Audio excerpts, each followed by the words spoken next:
नमस्कार मेरे श्रोतागण।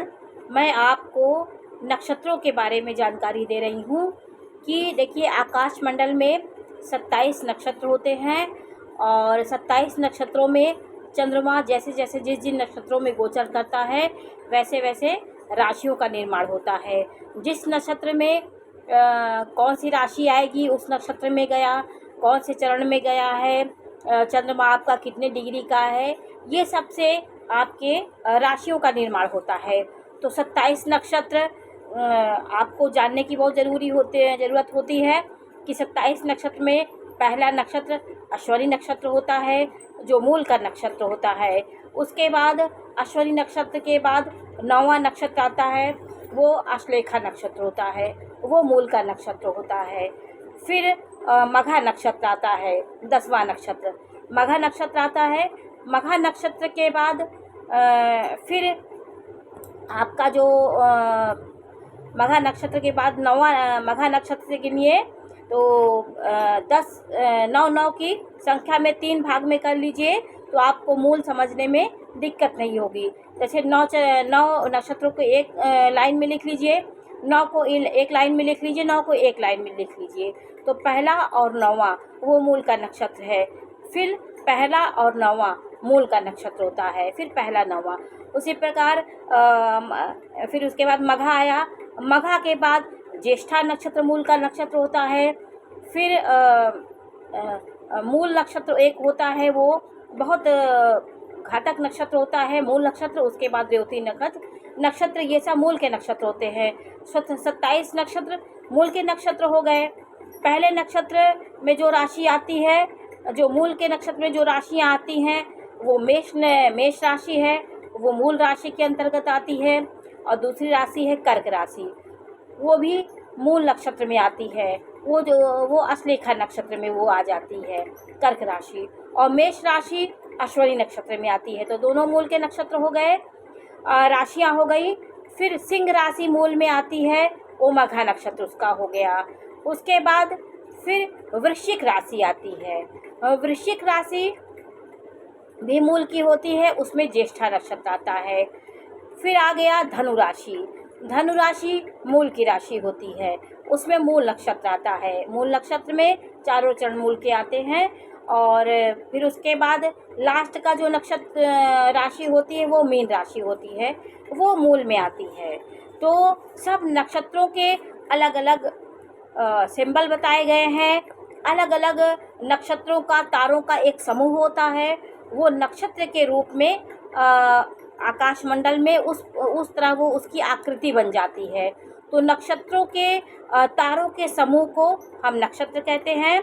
वो नक्षत्र एक आकृति ले लेता है, तो उस आकृति में जो आकृति उसकी बनती है, वो नक्षत्रों को उसको बताया जाता है कि ये नक्षत्र है। तो आकाशमंडल में कौन सा नक्षत्र उदित हुआ है, कौन सा नक्षत्र आप उसे प्रभावित हैं।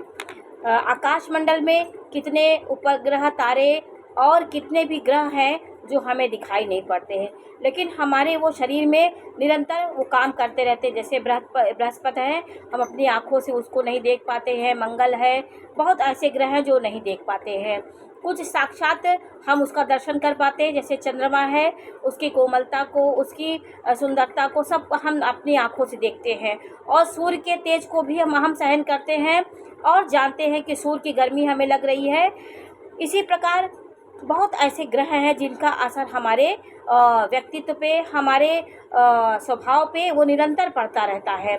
जिस प्रकार का ग्रह हमारा प्रभावित होगा हमारे शरीर में, उसी प्रकार का हमारा स्वभाव बनता जाता है। तो ग्रह कैसे आपके हैं, ये आपकी कुंडली बताती है। आपके ग्रह क्या बताते हैं कि आप किस प्रकार के हैं। आपके ग्रह उच्च के हैं, नीच के हैं, पापी ग्रहों के साथ हैं।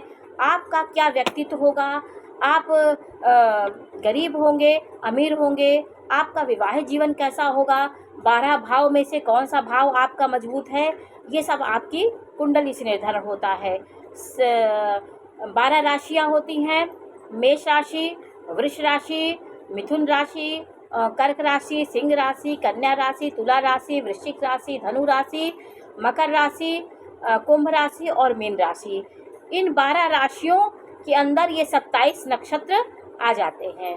तो कैसे कैसे 3-3 नक्षत्र एक एक राशियों के पास रहता है। किसी का चरण 2 आया, किसी का 4 चरण आया, तो 3 नक्षत्रों के संयोग से एक राशि का निर्माण होता है। हर राशि में 3 नक्षत्र आते हैं। तो पहला नक्षत्र आपको पता है, पहला नक्षत्र अश्वनी होता है। अश्वनी नक्षत्र जो होता है वो मेष राशि में आता है। अश्वनी नक्षत्र, भरणी नक्षत्र और कृतिका नक्षत्र। कृतिका का एक चरण आता है और 9 चरण में एक राशि का निर्माण होता है। एक राशि में 9 अक्षर होते हैं। तो आपके चार चरण जो होते हैं वो एक नक्षत्र में आते हैं। जैसे अश्वनी नक्षत्र है उसमें 4 चरण आते हैं।